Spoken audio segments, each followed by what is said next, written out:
সুপ্রিয় দর্শক মন্ডলী, আসসালামু আলাইকুম। 21শে জুলাই মাইলস্টোন ট্র্যাজেডির যে ভয়াবহ ঘটনা এবং পরিণতি, সেটি আমি অনেকটা কাছ থেকে দেখেছি এবং ঘটনার কিছুক্ষণের মধ্যেই আমি সেই স্পটে পৌঁছাই।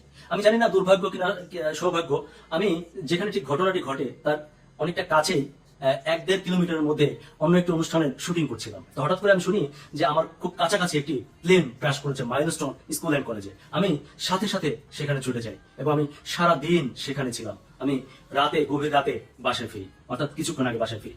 দর্শক মণ্ডলী, আমি সেখানে দেখেছি অনেক কিছু যেটি আপনারা দেখেননি। আমি আরো অনেক কিছু প্রত্যক্ষ করেছি। আমার কাছে মনে হয়েছে যে সকল বিষয়গুলো সকল মিডিয়ায় কিংবা সকল নিউজে আসেনি এবং আপনারা অনেকেই বিভ্রান্তির মধ্যে রয়েছেন। যেমন ধরুন, অনেকে বলছে যে এখানে আসলে 19 জন, 20 জন কিংবা 22 জন মানুষ মারা গেছে।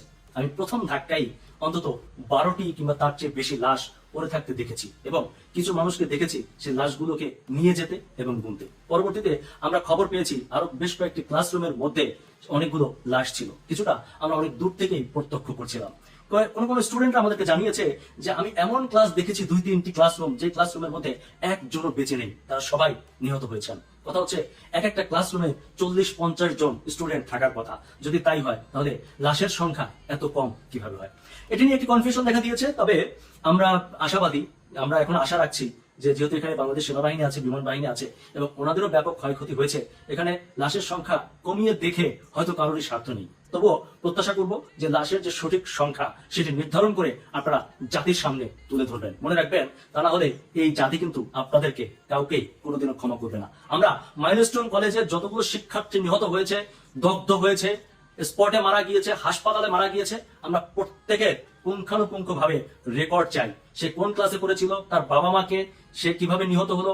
এবং আরেকটা জিনিস আমি চাই, আমি জানি যে মাইলস্টোন স্কুল অ্যান্ড কলেজে ডিজিটাল উপস্থিতি কাউন্টিং মেশিন আছে। আমরা জানতে চাই যে ওই দিন স্কুলে কতজন শিক্ষার্থী কে কে কোন কোন ক্লাসে উপস্থিত ছিল এবং তাদের কতজনের মৃতদেহ পাওয়া গেল। এই কথাটি আমি কাউকে টার্গেট করে বলছি না, তবে অনেকে সন্দেহ করছেন যে এই বিষয়টি নিয়ে একটি রাজনীতি হতে পারে। দর্শক মন্ডলী, আপনাদেরকে জানাতে চাই, বাহিনীতে যারা আছেন সবাইকে বলতে চাই, এই দেশে লাশ নিয়ে বহু রাজনীতি হয়েছে।